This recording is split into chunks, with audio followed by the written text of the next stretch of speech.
So guys, welcome to my channel and how to download camera trial of ThinkPad E16. Okay, you just open any browsers to Google search box and go to this URL, which is pcsupport.lenovo.com. This is the official website, so you can download any device, any driver.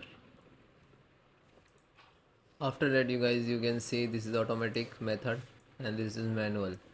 So if you have to just require more than drivers, to select scan now. It automatically detect your system required driver and install it. And this is manual. Just click to driver, then go to camera and reader, and then scroll down. So you can see this is your driver. Okay, download any later 64, Windows 10, 11 both. So just click to download. Otherwise, you can click to here. It will download started. Okay.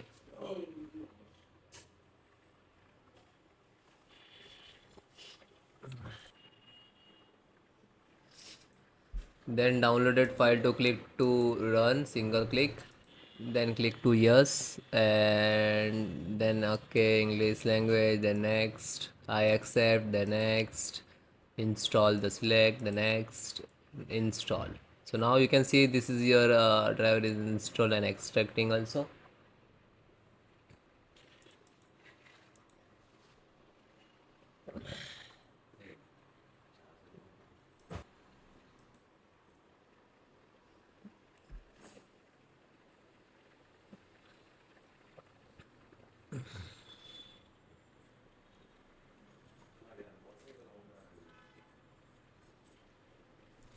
Then you can see the camera driver is installed. Just click to OK and finish.